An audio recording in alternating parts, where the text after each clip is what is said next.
भगवती के सामने जिस प्रकार से सेना नायक पहुंचा, भगवती को देख करके मोहित हो गया। उस दानव की मन स्मृति जागृत हुई और उसके मन में प्रेम सा भाव उत्पन्न होने लगा। जैसे ही भगवती के सामने पहुंचा, कहने लगा, इतना सुंदर वातावरण, चारों तरफ जल और नदियां, इतनी सुंदर सुगंधित वातावरण और इतनी सुंदर मधुर वाणियां, ये सारे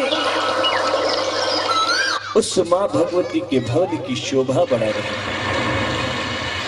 उस माता के शवक, उस भवन की इतनी सुंदर शोभा है कि अनेक जीव, अनेक हिंसक पशु भी अपना बैर भाव मिटा करके जो है भगवती के उस भवन में निवास करते।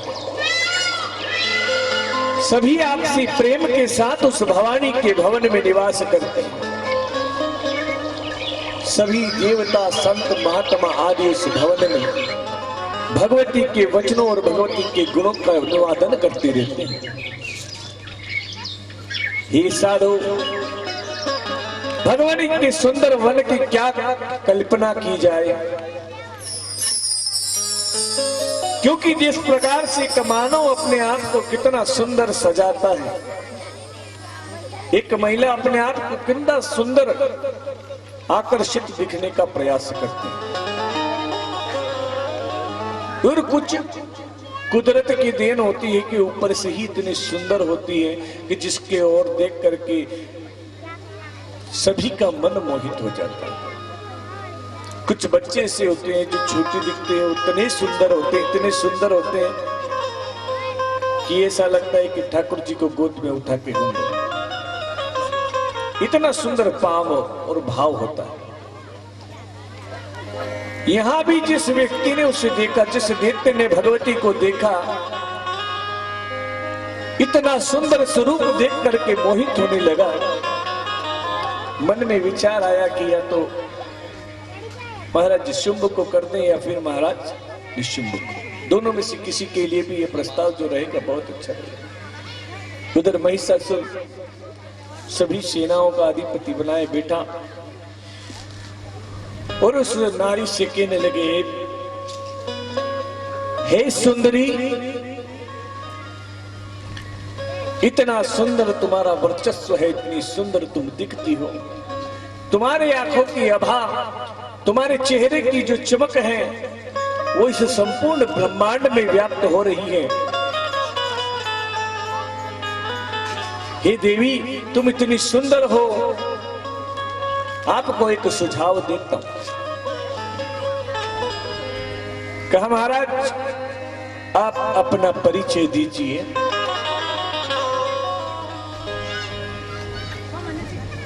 मेरे बड़े भ्राता शुंभ और मैं निशुंभ हूं।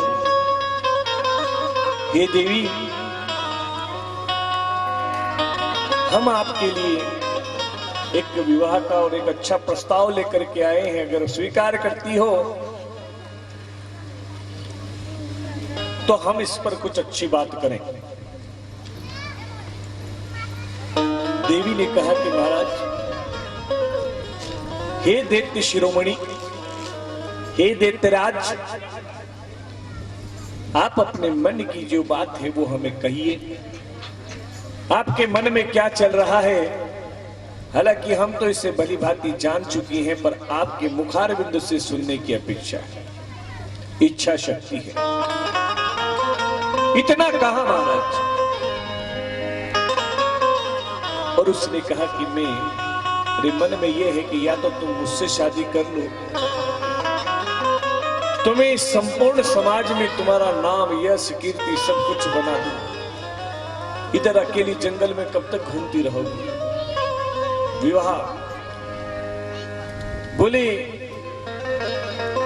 जो मुझसे युद्ध करेगा, जो मुझे युद्ध में हरा देगा, मैं उसी का वर्ण करूंगा।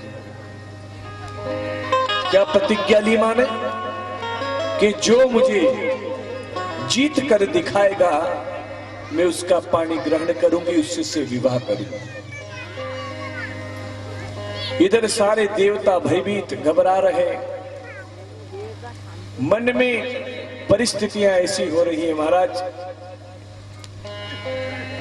कि अब आगे क्या रूपरेखा बनना है, क्योंकि जो दानवों की संख्या है 50 लाख है। बोले तुझसे निवेदन करता हूं सीधे तरीके से तू चल, और तू मुझे स्वीकार ना करे तो मेरे भाई को स्वीकार कर, और मेरे भाई को स्वीकार ना करे तो हमारे राजा को स्वीकार कर, पर तुझे चलना तो पड़ेगा। और इस प्रकार से तू अगर हमारा वध करेगी और हमसे लड़ने का प्रयास करती है तो आज मेरे पास 50 लाख सेना। कितनी है? कितनी है? 50 लाख सेना। किसको लेने गए? एक नारी को, एक सुंदर नारी को, जिसे देख करके जीव मात्र मोहित हो जाता है। उसकी चारों दिशाओं में इतनी चमक है, इतना भाव है उसका अपने में। भगवान सूर्य देव की रत्नों की जो मणि है उस मां भगवती के गले में शोभा पा रही है। इतना दिव्य तेज कि हजारों सूर्य आज मां के चरणों में बैठे हैं। इतना तेज जीव मात्र जिसके ऊपर मोहित हो जाता है, तो असुर का मोहित होना इसमें कौन सी बड़ी बात। असुर भी, आसुरी प्रवृत्ति वाले भी मां भगवती से मोहित हो जाते हैं। और उसने कहा कि तू मुझसे युद्ध कर, और तू जीत गया तो मैं तेरे साथ चलूंगा। जैसे ही मां ने कहा, उधर से युद्ध का ऐलान हुआ, शंखनाद हुआ, दोनों तरफ से घमासान मुद्दे होने लगा। इधर माता की सेवा में सारे देवता भी उपस्थित हुए। भगवान महाकाल की सेना अलग, विष्णु की सेना अलग, इंद्र की सेना अलग, सभी देवताओं के अपने अपने चतुरंग सेनाओं को लेकर के युद्ध लगी।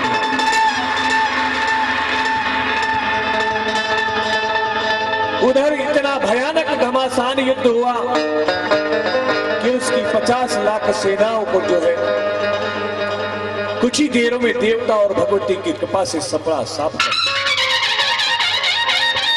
सभी का। तुरंत वही मां भवानी ने एक ही अट्ठास के साथ सभी को समाप्त कर दिया। सभी को समाप्त कर सभी देवता माता को प्रार्थना करने लगे कि हे भवानी, आपने आज देवताओं की बोझ से एक और बोझ उतार दिया। हे मां, इसी प्रकार अपने देवताओं पर अनुकंपा बनाए रखें और इसी सकल साम्राज्य में आसुरिक प्रवृत्ति का विनाश करें। देवी ने मुस्कुराते हुए कहा कि देवता, अब हमें प्रतीत होता है कि हे देवताओं, अब हमें प्रतीत होता है, ऐसा प्रतीत हो रहा है कि देवताओं में सेना कम पड़ेगी, क्योंकि देवताओं के पास इतनी पर्याप्त सेना नहीं है कि उन दैत्यों का सामना कर पाए। इंद्र ने सभी देवताओं को आश्वस्त किया कि हे देवताओं,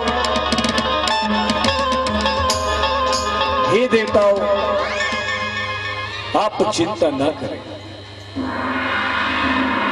जितने भी देव हैं, ये सभी देवताओं का एक सारांश है, एकमात्र अंश रूप है भगवती। और इसी प्रकार से शुंभ जाकर के जो है निशुंभ से कहता है कि महाराज, हमारी सेना का भी सर्वनाश हो गया। वो दिखने में अकेली है, परंतु आज तो उसके साथ देवता भी सम्मिलित थे। और इतनी सेना, हमारी इतनी सेना को तिनके की तरह उसने हवा में बहा दिया। अपने नेत्रों की ज्वाला से कई दैत्यों को भस्म कर दिया, कई असुरों को समाप्त कर दिया, कई देवताओं को। सारे सम्मिलित मिलकर के उस भवानी के साथ हमारे साथ युद्ध करें।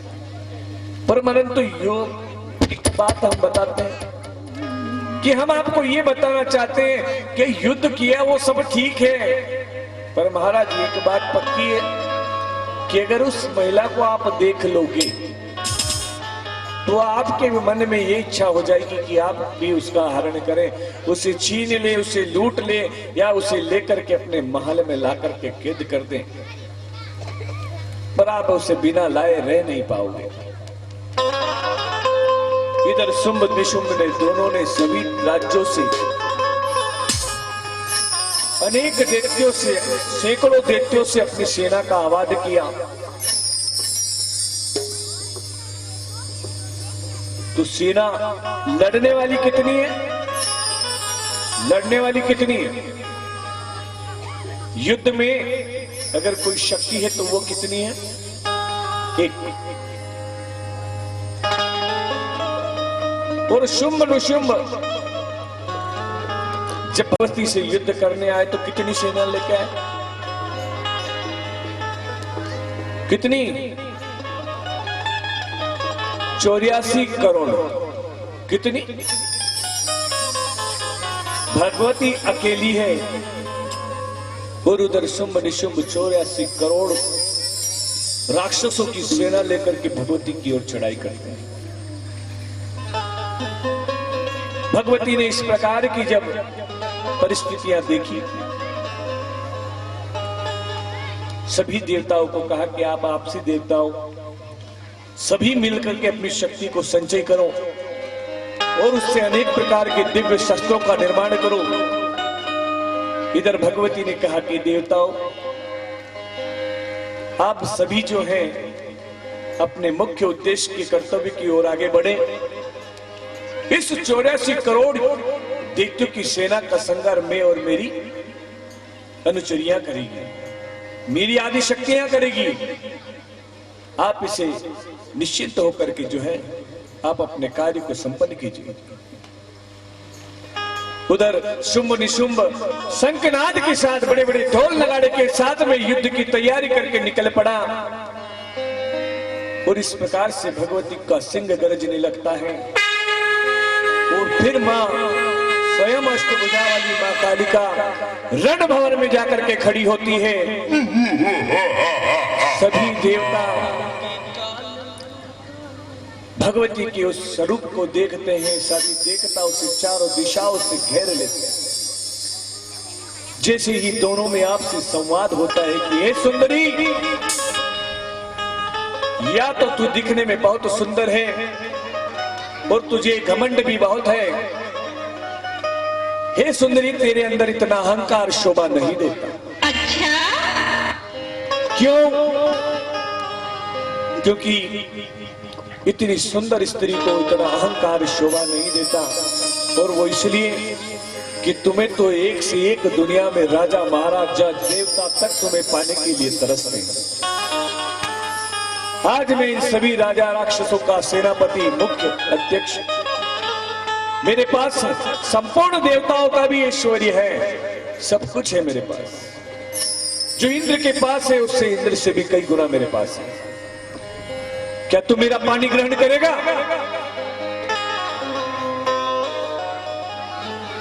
ऐसा शब्द जब भगवती ने सुना, जब असुरराज ने कहा कि क्या तू मेरे जीवन संगनी बनेगी, भगवती ने कहा कि हे महाराज, हे दैत्यराज, आप अपने आप को वीर कहते हैं, तो वीर तो हमेशा प्रतिज्ञा को पालते हैं। क्या आपको आपके भ्राता ने यह नहीं बताया कि उस नारी ने संकल्प लिया है और उस संकल्प के माध्यम से दृढ़ है, वो अपने संकल्प में मजबूत है। मेरी प्रतिज्ञा सुनो, जो इन सब देवी देवताओं को समाप्त कर मुझे हरा करके मुझे अपने अधीन कर लेगा, मैं उसी के साथ स्वयंवर विवाह करूंगी। इस प्रकार जब उस भगवती के वचनों को सुना, शुंभ निशुंभ रहा नहीं गया। कहने लगे कि हे उल्टा, तू नारी की जात पर कलंक है। इच्छा ऐसी करती है कि तेरे बाल और तेरे केश पकड़ के तुझे खींचता हुआ यहां से लेकर के। भगवती ने कहा, हे मूढ़ प्राणी, तू किस मौत की कगार पे खड़ा है, जरा सोच।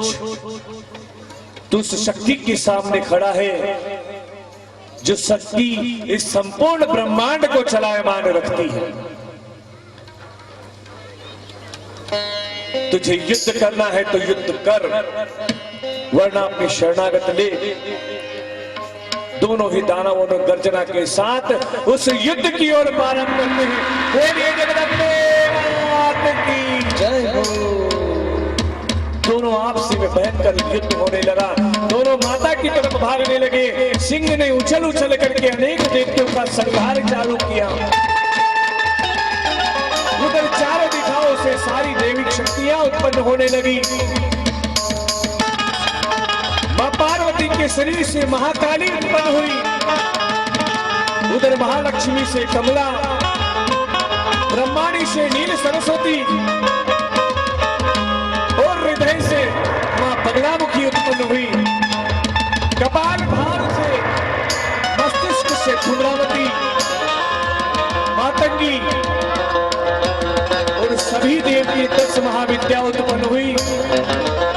भैरवी, छिन्न मस्तिका आदि विराट रूपों में वहां उपस्थित होती है।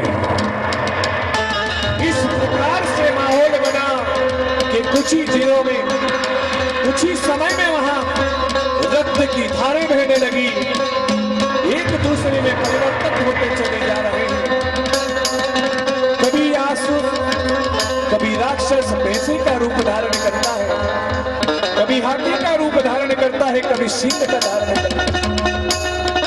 इस प्रकार से अनेक प्रकार के दैत्य वहां उत्पन्न होते रहे, परंतु देवी की शक्तियों ने 9 रूपों को धारण किया और अपनी 64 योगिनी को फैलाया। चारों दिशाओं में 64 योगिनी से संपूर्ण देवी शक्तियां उत्पन्न होती और सारी शक्तियां जब उस ब्रह्मांड में विचरने लगी, तो सारा ब्रह्मांड कांपने लगा, खून की नदियां बहने लगी। कुछ ही समय में देवी आदि भगवती ने संपूर्ण राक्षसों का वध किया और उनके राजा महिषासुर की बारी आई। शुंभनागम आदि, मधुकेडव आदि का वध हुआ। भगवती ने संपूर्ण राक्षसों को मिटाया और उन राक्षसों को मारते मारते भगवती ने अपने अनेक रूपों को धारण किया। जब सारे रूप अवतरित हुए और अनेक हाथों से अनेक ऐसे छिन्न भिन्न करते हुए निकलती है, उधर खबर मिलती है महिषासुर को, और महाराज महिषासुर अपने अरबों खरबों की सेना लेकर के देवी से युद्ध करने के लिए प्रस्थान करता है।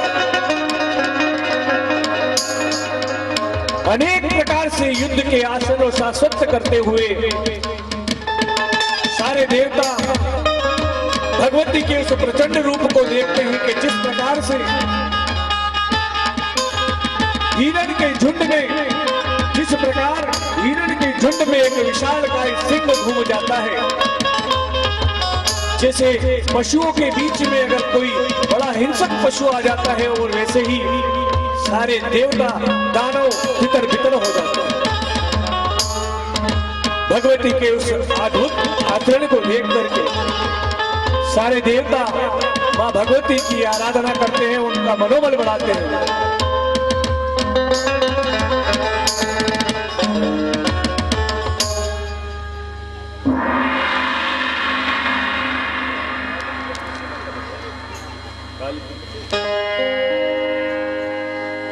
सभी देवता त्राहिमाम करते हुए माता से प्रार्थना करते हैं कि हे मां, इस काल के इस भयानक समय में आप ही हमारी रक्षा करती हैं और आगे भी करती रहेंगी।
जगदम्बे मात की जय हो। सभी देवता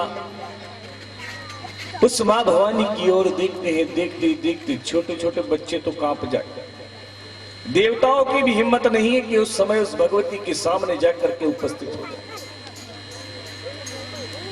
इतना भयंकर युद्ध हो रहा है, इतना भयंकर युद्ध हो रहा है कि जैसे हिरण के बगीचे में अगर कोई हिंसक पशु भागता है, अगर हिरण के बाग में या हिरण के झुंड में अगर कोई सिंह आकर के खड़ा हो जाता है और जिस प्रकार से उन हिरण की दशा होती है, जिस प्रकार वो भागती है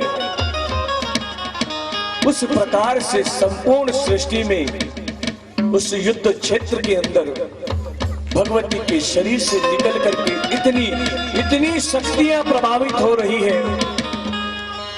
माता के नेत्रों से शक्तियां, माता के हाथों से शक्तियां, माता के कानों से शक्तियां, उस भवानी के हर अंग से अनेकों देवियां निकलती चली जा रही है।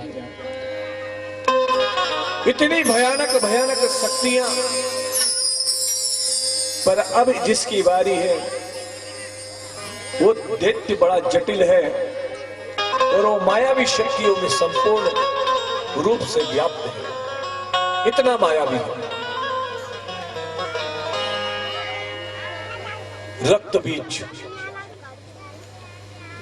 रक्त बीज नामक दैत्य महिषासुर के साथ आता है।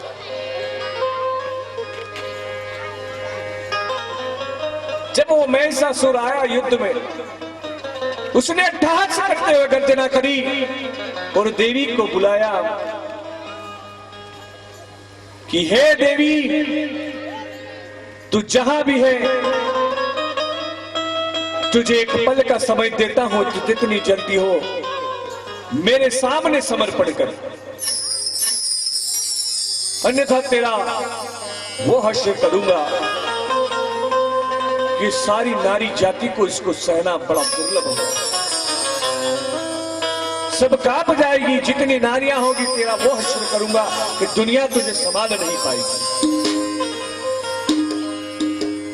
जैसे ही उसने इस प्रकार की गर्जना की, माता के सिंग से बर्दाश्त नहीं हुआ और मां के पैरों से जो छलांग मारी, छलांग मारते से ही उस रक्त बीज के मस्तिष्क पे जाकर के जो है उसकी गर्दन उखाड़ दी। उस सिंह ने जैसे ही मां के क्रोध के कारण उस रक्त बीज की गर्दन काटी, कुछ ही देर में इतना रक्त बहा, इतना रक्त बहा, इतना रक्त बहा कि उस रक्त की बूंदे एक नहीं लाखों करोड़ों होगी। कितनी? लाखों करोड़ों की संख्या में बूंदों के समान जब उसका रक्त गिरने लगा, भगवती सोचती उससे पहले ही करोड़ों की संख्या में देखते पुनः उत्पन्न हो जाते हैं। उस रक्त बीज को यह वरदान है कि जहां जहां उसका बूंद बूंद अगर रक्त गिरेगा, हूबहू उतना ही बलशाली, उतना ही ताकतवर, उसी के सूबहू समान दूसरा फिर रक्त बीज उत्पन्न होगा। जहां 5 बूंद गिरी वहां 5 राक्षस उत्पन्न हुए, जहां 10 गिरी 1000 गिरी, 10,000 गिरी, 50,000 गिरी, लाख गिरी, 5 लाख और 50 लाख तक बूंदे गिरी। तो उस भगवती के सामने पुनः वही वातावरण उपस्थित हुआ जहां करोड़ों की संख्या में सेना उपस्थित थी, करोड़ों की संख्या में सेना उपस्थित थी महाराज। फिर वहां भयानक युद्ध होना शुरू हुआ, फिर घमासान युद्ध होने लगा। मां भगवती ने आश्वस्त करते हुए कहा कि हे देवी काली, हे रक्तदंतिके, अब आपकी उपस्थिति की आवश्यकता है देवी। इस महान पापी राक्षस रक्त बीज का वध करना है और इसकी मृत्यु अस्त्र और शस्त्र से संभव नहीं है। हे साधो, हे देवी, आप अपने मुख को इस युद्ध क्षेत्र में फैला दीजिए, इतना मुख फैलाइए कि आपकी जिह्वा के ऊपर संपूर्ण युद्ध निर्धारित हो जाए। उस महाकाली ने जैसे ही साक्षात अपने आप को प्रकट किया, एक चंद्रहास खड़क हाथ में, दूसरे हाथ में खप्पर है, तीसरे में खप्पर हाथ में धारण किए और एक हाथ में गदा लिए बैठी है। अभयता का वरदान देती, आशीर्वाद की मुद्रा में। हे महाराज, वहां का वातावरण इतना भयानक होने लगा, इतना खतरनाक हुआ, जैसे ही शक्ति महाकाली ने अपना मुख विस्तार करना शुरू किया, जैसे ही जगत जननी ने अपने विस्तार से स्वरूप को प्रकट किया, ये महाराज चारों दिशाओं में अग्नि सी ज्वालाएं लपटाने लगी। लगी, असुर भागने लगे, सारे दैत्य जितने भी मारे जाते सीधे भगवती के मुखा में चली जाते, माता के शरीर में प्रवेश करने लगे। माता ने इतनी गहरी सांस लेना शुरू की, लाखों करोड़ों की संख्या में सारे असुर उस भवानी के हृदय में प्रवेश करते चले जाते,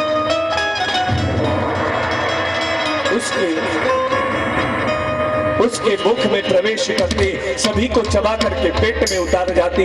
ऐसे करके उस मां भगवती ने, उस काली ने अपने दिव्य रूप को धारण कर संपूर्ण युद्ध क्षेत्र में जो है लीला दिया, और इस प्रकार से गर्जना होने लगी, इतने लड़ाई होकर के युद्ध करने लगे, और कुछ ही देर में सारे रक्त बीज का अंत मां भगवती ने साक्षात करके महाकाली के मुख में सुपुर्द किया। बोलिए जगदम्बे मात की जय। और उसी समय आकाश में शंख आदि नगाड़े बजने लगे, मंगल गीत बजने लगे।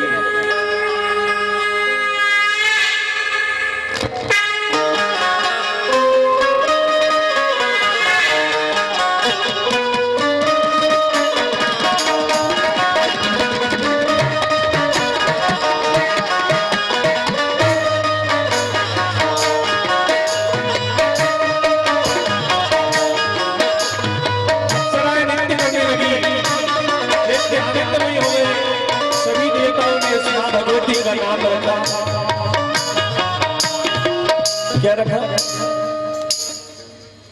जिसने अपना मुख फैलाया, सभी असुरों को अपने मुंह में समा लिया, उस मां भगवती का नाम रक्त दंतिका रखा।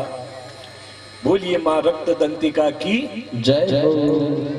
और जिस प्रकार से वो रण में विचर रही थी, जैसे एक भूखा जानवर हो, भूखा, जिसे कई दिनों से खाना ना मिला, काफी सदियों से भोजन नहीं मिला,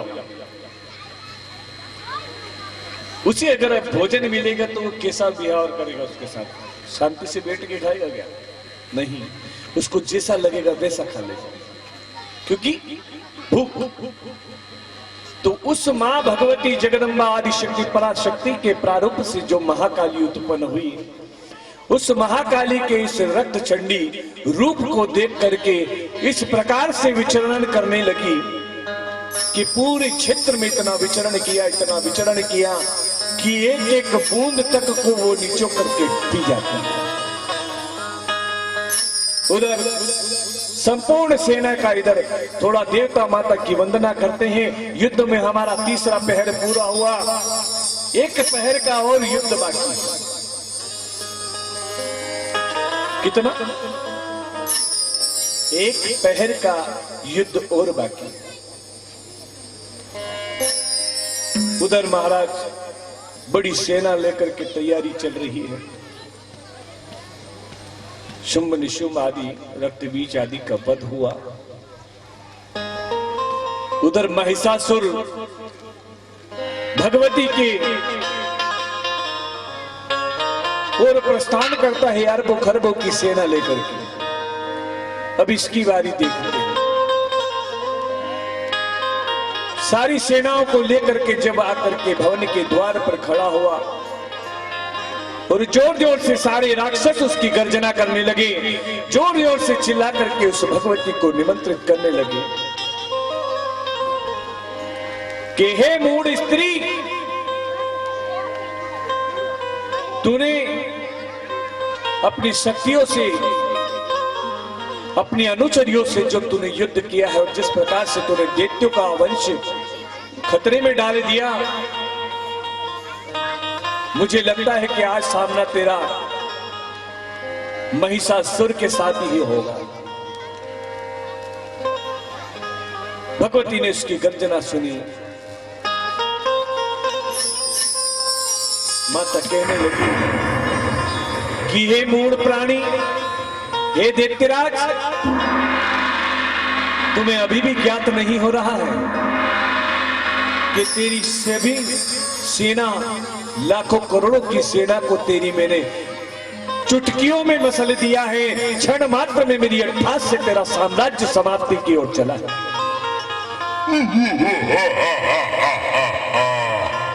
तेरा संपूर्ण वंश, तेरा कुल जो है खतरे के नुकान पे है और तुझे अभी भी युद्ध की पड़ी है। तो अगर अभी भी चाहता है कि तेरे वंश और राक्षस जाति का उद्धार हो या बच जाए, तो मैं तुझे चेतावनी देती हूं, अभी वापस लौट जा। कहीं मेरी अनुचरों ने सुना या मेरी सहभागियों ने सुना तो कुछ ही समय में तेरी संपूर्ण सेना का विध्वंस कर देगी, तेरी संपूर्ण सेना का नाश होगा। उसी समय महिषासुर हाथी पर चढ़ करके भगवती के सामने उपस्थित होता है और मां से अनेक प्रकार के आयुधों से युद्ध करता है। कहीं से तलवारें चल रही हैं, तीरे चल रहे हैं, घमासान मचा है, सारे देखते इधर से उधर भाग रहे हैं। इस कदर युद्ध होने लगा, इस कदर युद्ध होने लगा। संपूर्ण उस भगवती ने सारी शक्तियों को कहा,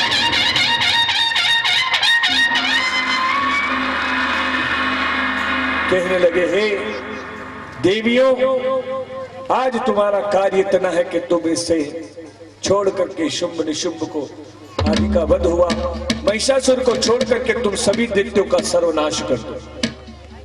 इसे मैं ही मारूंगी और ये मेरे ही हाथों से मरेगा। जब तक इसके प्राण हैं, इस महिषासुर को जो है मैं ही समाप्त करूंगा। और चारों दिशाओं से गुंजायमान होने लगी, आकाश कांपने लगा और भगवती ने जो सिंह के माध्यम से छलांग मारी, उस महिषासुर के हाथी पर जाकर शेर का जो वार लगा, उसी सकंदी के साथ में वो हाथी जमीन पर जाकर के धड़ाम से गिरने लगा। जैसे ही धरती पर गिरा महिषासुर नीचे, उसने तुरंत माता की ओर गधा फेंकने का प्रयास किया। माता ने जो त्रिशूल फेंका, जैसे ही त्रिशूल फेंका उसके बाजू में लगा, बाजू कट के नीचे गिरा, तुरंत वापस दूसरे बाजू में भगवती ने उसके मस्तिष्क को काटा, उसका शीश कटा, पर कुछ ही देर में वापस शिष्य जुड़ गया। उसने मायावी शक्तियों का उपयोग करना चाहा, अपने शरीर से निकल करके जो है हाथी के शरीर में प्रवेश कर गया। हाथी के शरीर में प्रवेश करके झूमते हुए मदमस्त के हाथी की तरह आकर के भगवती के शेर का पांव पकड़ लिया। जैसे ही शेर का पांव पकड़ा, शेर को पछाड़ा, वैसे ही भगवती ने त्रिशूल पे रात रख करके जो है उस त्रिशूल उसके मस्तिष्क में डाल दिया। जैसे ही वो हाथी नीचे गिरा, ऐसे ही उसमें से निकल के जाकर भैंसे के शरीर में तब्दील हो गया। हाथी बड़ा कभी पुरुष बन जाता, कभी नारी बन जाता, कभी कोई हिंसक पशु बन जाता, कभी गाय बन जाता, कभी बैल बन जाता, कभी शेर बन जाता, कभी कोई भी जानवर बन करके भगवती के ऊपर वार करने लगा। ऊपर से आकाशवाणी हुई कि हे देवी,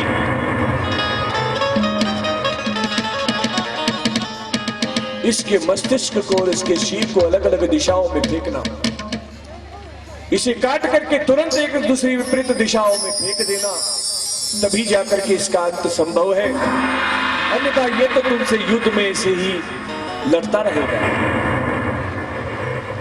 भगवती के तुरंत उस प्रभाव को देखा, सारी शक्तियां एकत्रित हुई, संपूर्ण सेना जो है चारों तरफ से घबराने लगी, शंखनाद होने लगे, इतनी जोरों से शंख की ध्वनि होने लगी, चारों दिशाएं कांपने लगी।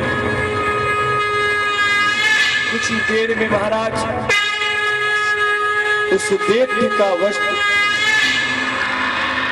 उस भगवती के चारों हाथों के द्वारा उसके चार भाग करके जो है चारों दिशाओं में फेंक दिए जाते हैं। उसी समय सारे देवता माता से अभय का वरदान मांगते हैं और संपूर्ण राक्षस जाति का नष्ट हो जाता है। भगवती का हाथ जोड़ करके सभी देवता भगवती को शांत करते हैं। माता के हाथ जोड़ करके उस मां के उस विराट रूप को शांत करते हैं, कहते हैं कि हे भवानी, हे आदिशक्ति मां कालिका, आज आपने सृष्टि का एक मूल भार अपने ऊपर से उतार दिया। मां, आपने संपूर्ण देवताओं को अभय का वरदान दिया है। हे जगत जननी, हम सदैव आपके ऋणी रहे। संपूर्ण संसार में जब तक आपका विजय पताका रहेगा मां, जब तक ये धरती धरातल पर रहेगी, तब तक आपका नाम अमर होगा। हे मातेश्वरी, शुंभ निशुंभ आदि दैत्यों के वध के जो प्रसंग को बड़े भाव से प्रसन्न होकर के पड़ेगा, वो इस संपूर्ण संसार में निर्भय होकर रहेगा। अगर किसी भी प्रकार से कोई मुसीबत में फंस जाता है, कोई जंगल में घिर जाता है, बारिश आदि में घिर जाता है, वन में घुम जाता है, या किसी भयंकर जंगल में पशुओं के बीच में फंस जाता है, वो जीव उस वक्त इस भगवती के इस सुंदर पाठ का स्मरण करे, इसको पाठ को सुने कि हे मां महाकाली, मेरे संपूर्ण शरीर की रक्षा करे। हे महालक्ष्मी, मेरे हृदय के अंदर रह करके मेरे शरीर की रक्षा करे। हे मां चंद्र घंटेती, हे मां नव दुर्गा, हे मां 10 महाविद्या, आप मेरे नेत्र से लेकर के मेरे शरीर के रोम रोम तक की रक्षा करें। इस प्रकार से जो है उस भगवती की जो भी आराधना करेगा, उसके जीवन में इस प्रकार का कोई संकट कभी नहीं आएगा। इस प्रकार से देवता माता की ओर दोनों हाथ खड़े करके कहते हैं कि सर्व मंगल मांगल्ये सर्वे शिवार्थ साधिके और शरण्ये त्र्यंबके गौरी नारायणी नमस्तुते। सारी ओर माता आपने मंगल ही मंगल कर दिया, सारी दिशाओं में हे मां आपने आनंद मंगल कर दिया। हे मां, तुम तो अमंगल को हारने वाली है, जहां अमंगल होता है उसका हरण करती हो मांगल्ये। हे मां, आपने आनंद को आनंद मंगल कर दिया। हे भगवती, आज इस वन प्रदेश में सारी दिशाएं इतनी प्रफुल्लित होने लगी, सारी दिशाओं में सुंदर सी सुगंध आने लगी, चारों दिशाओं में झरने जल इत्यादि और मयूर पक्षी इत्यादि का संगीत गूंजने लगा। इतने अद्भुत आनंद के साथ जो है भगवती ने सभी देवताओं को एकत्रित किया, सभी देवताओं को दिव्य स्वरूप दिया और निर्भय होकर के अपने अपने स्थानों पर सभी देवता युगों युगों तक के लिए स्थापित अपने संकल्प चामनाओं के साथ आगे बढ़ते हैं। उधर मां भगवती उस जगत जननी की कृपा ऐसी होती है कि समस्त देवता और ऋषि आदि जो है इस भगवती के चिंतन को करते हैं और कथा को हम लेकर के चलते हैं पीछे, क्योंकि इधर मां भगवती का युद्ध पूर्ण हुआ तो माता को याद करने लगे हैं रघुवर। लंका में पहुंच करके माता की आराधना करते हैं और माता से प्रार्थना करते हैं कि भवानी, अब इस दुष्ट का भी वध करना आ गया है, इस रावण का भी अंत आ गया है। हे भवानी, आपको अपने वचन को सिद्ध करना होगा। आपने कहा था कि जिस दिन मैं इस दुष्ट रावण की लंका में प्रवेश करूं, क्या हुआ कि जिस दिन मैं इस रावण की लंका में प्रवेश करूंगी, इसके संपूर्ण कुल का नाश कर दूंगा। जो पहले दिन कथा में नहीं आए थे उनको इस बात का विषय पता नहीं होगा, क्योंकि ये प्रथम दिवस की कथा का स्वाद है।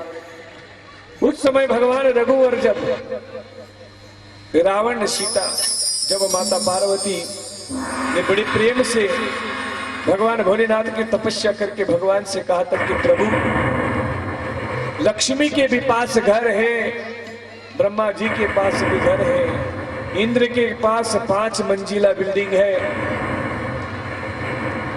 भोलेनाथ का कहते हैं देवी ये अपने काम का नहीं है।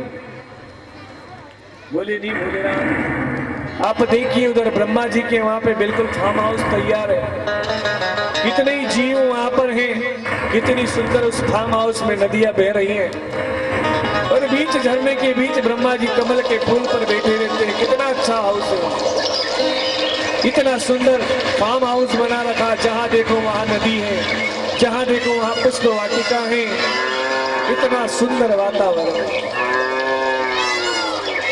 लक्ष्मी के यहाँ जाओ तो लक्ष्मी भी शेष सैया पर इतने अच्छे डेढ़ के गद्दे पर सोई है भगवान विष्णु को लेकर।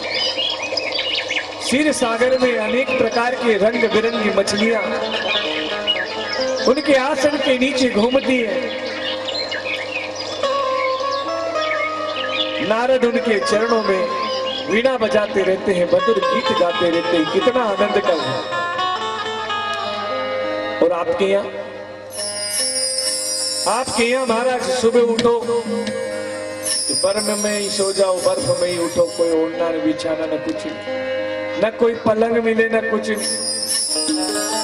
अब मेरी आखिरी तमन्ना यही है महाराज की पूरी कर दो, मुझे जो है एक भवन बना के दो। देवी ने कहा भवन कैसा चाहिए? बोली जिस प्रकार से मेरा अलंकार, जिस प्रकार से मेरे गले में ये सोने के जो हार हैं, उसे क्या कहते हैं? श्रृंगार। क्या कहते हैं? श्रृंगार। इसे कहते हैं रत्न से जड़ित आभूषण। तो मुझे भी ऐसी सुंदर रत्न से जड़ी हुई सुंदर सोने की एक नगरी चाहिए जो सबसे हटके हो। कैसी? सबसे हटके हो, सोने की नगरी दे दो। भगवान भोलेनाथ कहने लगे कि देवी मैंने जिंदगी में राखोड़े के अलावा कभी सोना नहीं देखा, ना तो सोने की नगरी मांगे। बोले ये रोग अपने बस का नहीं है, और सोने की लंका में अगर तू रे, सोने की नगरी तेरे लिए बनो, न मैं इधर कैलाश में बैठो तेरा गला काट जाए तो है? कोई आक्रमण कर दे तो, कोई तेरा घर छीन ले तो, अब मेरा तो कोई भरोसा ना भाई, ध्यान में बैठ गया, एक चीला में लगी कि ढेर, कब होश आए कोई भरोसा नहीं। तो ऐसे जोखिम नहीं लेना। मैं नहीं पहन सकता था क्या विष्णु जैसे हार? मैं ये सांप क्यों लपेटे भाई कि चोर भी आए इसको लेने के लिए तो 10 बार सोचे कि मैं इन्हें लेने के लायक रहूंगा कि नहीं रहूंगा। कुंडल भी ऐसे पहनते हैं कि अगर कोई उंगली डाल दे तो दूसरी बात उंगली करवा लायक भी नहीं रहे, ऐसी हालत। और कपड़े भी नहीं ले सकते साहब। क्या कहते ना कि नंगे के नवी ग्रह बलवान है। जो नागा हो जाता है, दिगंबर हो जाता है, उसके ऊपर कभी किसी प्रकार के कुंडली का कोई प्रभाव नहीं होता, ग्रहों का कोई प्रभाव नहीं होता, क्योंकि उस अवस्था में चला जाता है जिस अवस्था में वो आया था। नंगा आया था और नंगा चला जाता। तो उस बच्चे में और उस नागे में कोई अंतर नहीं होता, दोनों ही सेम पोजीशन होती है। एक बालपन की होती है और एक युवा अवस्था की होती है। जो बालपन में होती है वो माता पिता से जिद पूरी कर लेते हैं, और जो युवा अवस्था में नागा बन जाते हैं तो उनके माता पिता सिर्फ परमात्मा है, और वो परमात्मा के अलावा अन्य किसी के सामने जिद नहीं करते, अन्य किसी की अपेक्षा नहीं करते। इसलिए हे देवी, मैं तो स्वयं इस प्रकार की परिस्थितियों में रहता हूं, शमशान में रहता हूं, मैं शमशान का राजा। मेरे हाथ में अगर कोई चीज आती है तो वो चिता की भस्म है, चिता की लकड़ियां हैं, चिता के कंडे हैं, यही मेरे पास आता है। देवी ने प्रार्थना की, भगवान भोलेनाथ के सामने गिड़गिड़ाई। भगवान भोलेनाथ कहने लगे, ठीक है महाराज, ठीक है देवी, आप इस प्रकार की चेष्टा कर रही हैं तो मैं आपको विश्वकर्मा जी के साथ खड़ा कर देता हूं। भगवान विश्वकर्मा जब उपस्थित होंगे उनके अनुसार आप अपने भवन का निर्माण करा लीजिएगा। तुरंत हाथ में जल लिया और भगवान विश्वकर्मा का आह्वान किया। भगवान विश्वकर्मा को याद किया कि हे विश्वकर्मा, हे सृष्टि की रचना में भाग देने वाले, हे ब्रह्मा के मानस पुत्र, आप जहां भी हो हमारे कैलाश पर निवास करें, स्थान पे आए। तुरंत ब्रह्मदेव कि वहां से निकल करके भगवान विश्वकर्मा भगवान महाकाल के सामने नतमस्तक हो जाते हैं।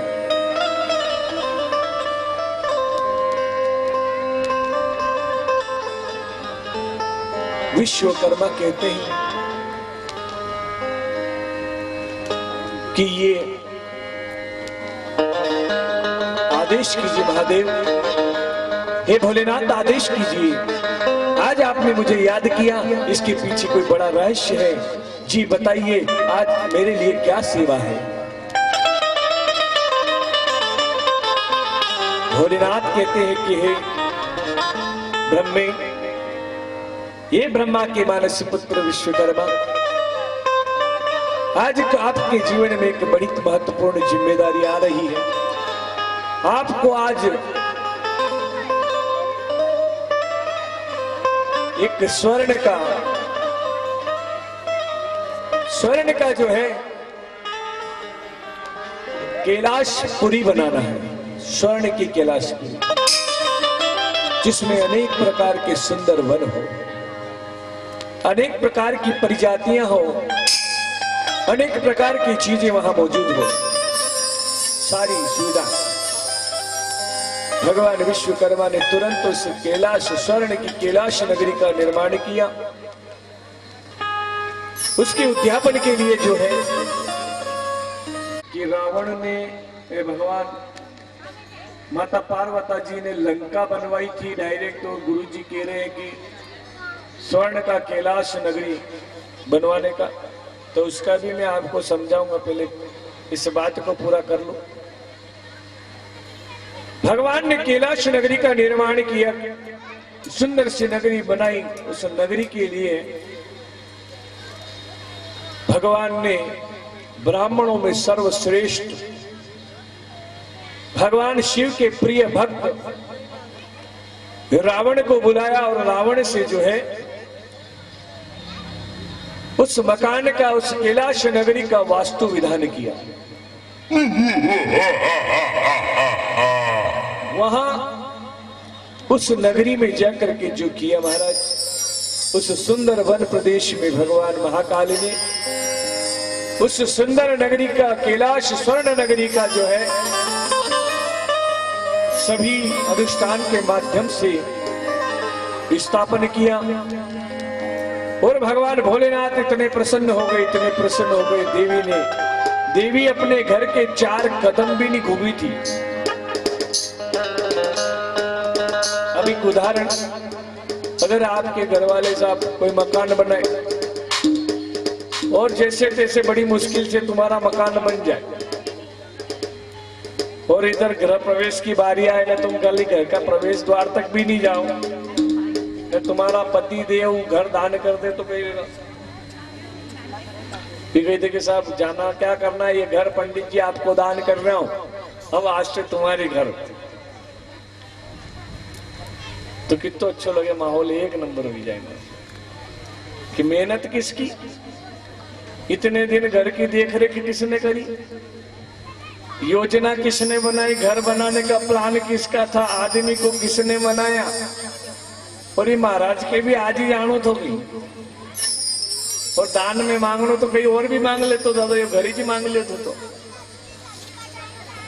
ये पूरा भवन ही मांग लिया।